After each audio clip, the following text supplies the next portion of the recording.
नमस्कार, आप देख रहे हैं पंजाब केसरी। मैं हूं आपके साथ प्राची। सुप्रीम कोर्ट ने मराठा आरक्षण पर 5 मई 2021 के फैसले के खिलाफ दायर की गई महाराष्ट्र सरकार की क्यूरेटिव पिटीशन पर सुनवाई की तारीख 24 जनवरी तय की है। सुप्रीम कोर्ट ने मराठा आरक्षण कानून को असंवैधानिक ठहराया था। रिव्यू पिटीशन यानी कि समीक्षा याचिका के खारिज हो जाने या फिर समाप्त हो जाने के बाद भी क्यूरेटिव पिटीशन लोगों या पक्षों के पास मामले में आखिरी मौके के रूप में रहती है। 5 मई 2021 को सुप्रीम कोर्ट ने कॉलेजों, हाई एजुकेशनल इंस्टीट्यूशन और नौकरियों में मराठा समुदाय के लिए आरक्षण को रद्द कर दिया था।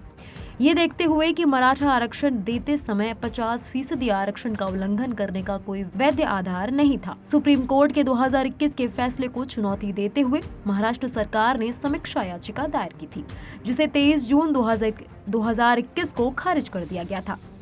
इसके बाद महाराष्ट्र सरकार ने क्यूरेटिव पिटीशन फाइल की थी।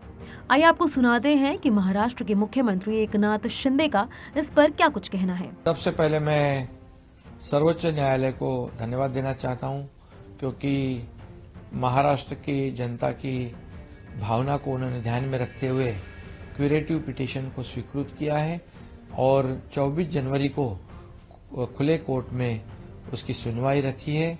यह मराठा समाज के लिए बहुत ही दिलासादायक बात है। उनको जो आरक्षण मराठा समाज को सामाजिक और शैक्षणिक बैकवर्डनेस उनका जो सिद्ध करना है, इसलिए ये बहुत बड़ी बात है।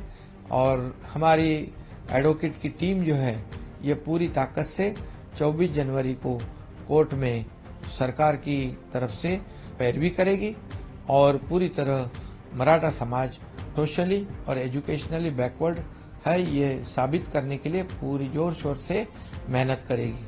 क्योंकि इसलिए बैकवर्ड कमीशन का गठन भी हमारी सरकार ने किया है। एम्पिरिकल डेटा जो है लार्ज स्केल पर वो गठित करने का, कलेक्ट करने का काम भी हमारी बैकवर्ड कमीशन है वो कर रहा है। हमने उनको भी विनती की है जल्द से जल्द ये एम्पिरिकल डेटा और रिपोर्ट सरकार को सादर करे और निश्चित रूप से इसका भी फायदा 24 जनवरी को हियरिंग में निश्चित रूप से होगा। क्योंकि पिछले समय में जब मराठा समाज का आरक्षण रद्द करते समय जो त्रुटियां, जो खामियां, जो ऑब्जर्वेशन कोर्ट ने रखे थे, उसको ध्यान में रखते हुए पूरी तरह ये मराठा समाज कैसे रहता है, उसकी क्या हालत है और मराठा समाज सोशली, एजुकेशनली कैसा बैकवर्ड है, ये साबित करने के लिए हमारी टीम काम करेगी। और निश्चित रूप से अब मुझे पूरा विश्वास है कि मराठा समाज को न्याय मिलेगा। हमारी सरकार की भूमिका स्पष्ट है, मराठा समाज को आरक्षण देते हुए अन्य समाज के ऊपर अन्याय ना हो, इसे भी ध्यान रखते हुए हमारी सरकार की भूमिका स्पष्ट है।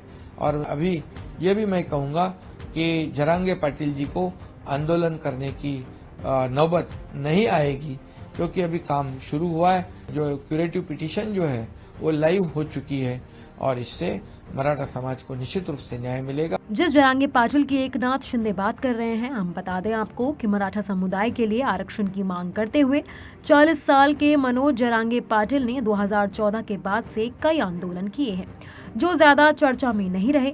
उनके ज्यादातर प्रदर्शनों की गूंज जालना जिले से बाहर नहीं जा पाई। हाल ही में मराठा आरक्षण की मांग को लेकर उनकी भूख हड़ताल ने महाराष्ट्र में हलचल मचा दी थी।